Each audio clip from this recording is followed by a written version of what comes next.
Assalamualaikum warahmatullahi wabarakatuh. Di sini saya ingin mempresentasikan UTS Strategi Media dan Pembelajaran yang berkaitan dengan sintaks pembelajaran. Perkenalkan, nama saya Haji Kurniawan dengan NIM 15036621029. Baik, kita lanjut ke pembahasannya, yaitu yang pertama ada kompetensi dasar. Kompetensi dasar itu yang saya ambil yaitu menerapkan dan mendemonstrasikan visualisasi gambar teknik.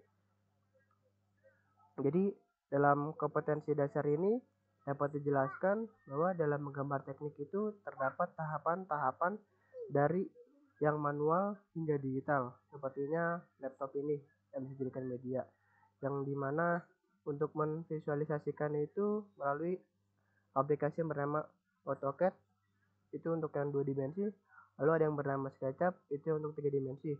Lalu divisualisasikan dengan membuat maket agar terbentuk seperti wujud asli mengenai bangunan yang sesuai dengan model tersebut. Lanjut, yaitu ada definisi menggambar teknik. Di mana menggambar teknik itu atau yang biasa kita kenal dengan gambar teknik atau gamtek, yang dimana gambar teknik bertujuan atau satu alat komunikasi maupun media antara perencana dengan pelaksana dalam bentuk bahasa gambar yang dituangkan secara praktis, jelas, dan mudah dimengerti oleh kedua belah pihak. Nah, biasanya mata pelajaran ini itu berarti ada di seluruh SMK, Sekolah Menengah Kejuruan. Namun pembahasan yang saya jelaskan itu lebih spesifiknya ke ranah pendidikan teknik bangunan atau yang biasa kita kenal itu DPIB, Desain Permodelan Informasi dan Bangunan. Lanjut. Nah, di sini dalam kompetensi dasar yang kita pakai itu di sini dengan strategi project based learning. Nah, jadi apa sih Jadi project based learning itu? Jadi metode project based learning ini berkaitan dengan project. Kita lihat aja ke definisinya. Nah, definisi project based learning itu adalah project based learning merupakan model pembelajaran yang menggunakan media proyek atau kegiatan. Dan juga menurut sudut pandang Gottman and Stevers tahun 2010, project based learning dapat diartikan sebagai pendekatan pengajaran yang dibangun di atas kegiatan pembelajaran dan tugas nyata yang diberikan tantangan kepada peserta didik dan terkait dengan kebutuhan sehari-hari dipecahkan secara berkelompok. Jadi intinya itu adalah project based learning ini dapat diterapkan ketika fasilitator atau guru ingin menciptakan lingkungan pembelajaran yang aktif dan meminta peserta didik untuk fokus dalam pengembangan pembelajarannya. Lanjut. Nah, ini adalah sintaks pembelajaran.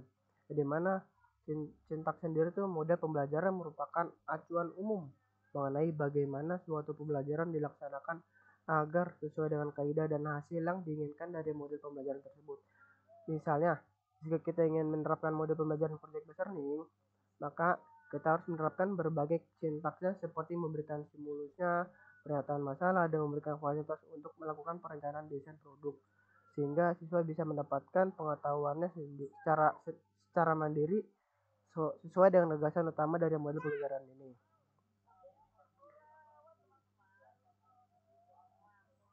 Jadi bisa kita kesimpulan bahwa sintaks ini merupakan acuan umum dalam suatu pembelajaran agar menuju kaidah dan hasil yang diinginkan.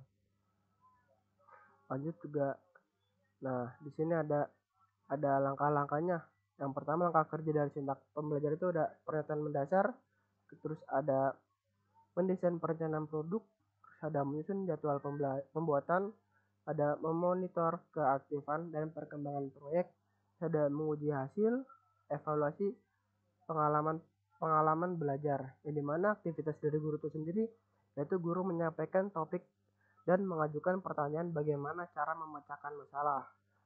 Lalu aktivitas dari peserta didik itu sendiri kayak mengajukan pertanyaan mendasar apa yang harus dilakukan peserta didik terhadap topik atau pemecahan masalah yang diberikan oleh guru.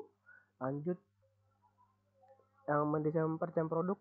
Nah, aktivitas dari guru tersebut itu adalah Guru memastikan setiap peserta didik dalam kelompok memilih dan mengetahui prosedur pembuatan proyek itu sendiri atau produk yang akan dihasilkan oleh peserta didik. Jadi peserta didiknya itu aktivitasnya kayak peserta didik berdiskusi, itu udah secara pembuatan kelompok yang diberikan oleh guru, lalu menyusun rencana pembuatan proyeknya, terus memecahkan masalah yang meliputi pembagian tugasnya, terus persiapan alatnya, bahan, terus media yang digunakannya untuk kelompok tersebut, terus dari sumber yang dibutuhkan dari mana saja. Lalu ada menyusun jadwal pembuatan, di mana guru dan peserta didik membuat kesepakatan tentang jadwal pembuatan proyek, kayak tahap-tahapan, terus pengumpulannya, kapan diaksesor dan segala macam seperti itu. Lalu gimana sih kondisi dari peserta didiknya? Yaitu menyusun jadwal penyelesaian proyek dengan memperhatikan batas waktu yang telah ditentukan bersama.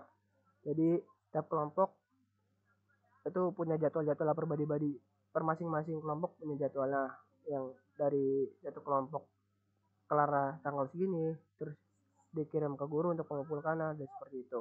Lalu ada memonitor keaktifan dan perkembangan proyek, di mana aktivitas dari guru tersebut, guru memantau keaktifan peserta didik selama melaksanakan proyek, kayak aktif atau enggaknya, lalu memantau perkembangan realisasi dan bimbingan jika mengalami kesulitan. Jadi guru ini nggak hanya melihat peserta didik itu kayak aktif atau enggak, tapi dia juga kayak memantau dari tiap peserta didik kayak dia berkembang atau enggak ya dalam memecahkan suatu masalah tersebut. Lalu aktivitas dari peserta didik tersebut, aktivitasnya itu melakukan pembuatan proyek sesuai jadwal, terus mencatat setiap tahapan-tahapan yang diberikan oleh guru, lalu membicarakan masalah yang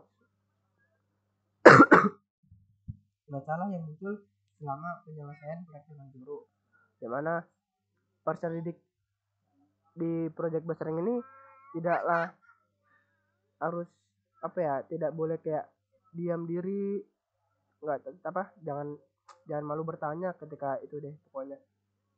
Jadi ketika ada permasalahan yang sulit banget untuk untuk dipecahkan, lebih baik kita tanyakan ke guru untuk menanyakan atau meminta agar permasalahan tersebut dapat diselesaikan. Lalu menguji hasil.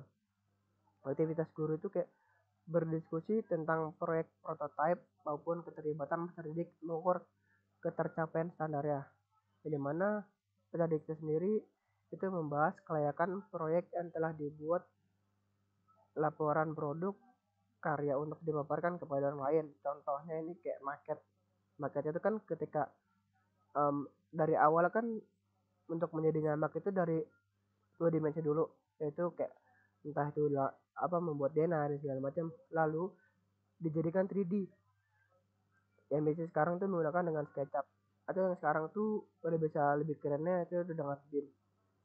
Nah, menggunakan SketchUp ketika sudah dibangun, lalu di print dan segala macam untuk mendesainnya, lalu yang ketiga dibuatkanlah maket tersebut.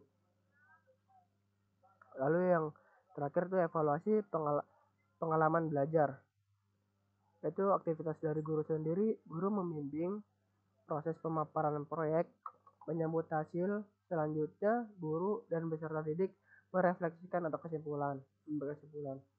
Jadi aktivitas dari peserta didik ini yang dievaluasi pengalaman belajar, yaitu setiap peserta didik memaparkan laporan peserta didik, dan juga peserta didik yang lain memberikan tanggapan dan bersama guru menyimpulkan hasil proyeknya. Jadi ketika hasilnya udah jadi, produk udah jadi dia minta sesuai tanggapan apa yang harus diperbaiki untuk maket selanjutnya, begitupun sebaliknya tanggapannya apa untuk penilaian dari maket tersebut dari tiap-tiap kelompok. Nah, baik. Jadi kesimpulannya yang bisa kita ambil dari kompetensi dasar yang sudah dijelaskan tadi itu sangat cocok dalam penggunaan model pembelajaran berbasis project based learning, dikarenakan untuk membuat maket sangat cocok jika dikerjakan secara berkelompok dan saling menuangkan imajinasi tiap peserta didik untuk menghasilkan karya yang diinginkan. Sekian, wabillahi taufiq wal hidayah. Wassalamualaikum warahmatullahi wabarakatuh.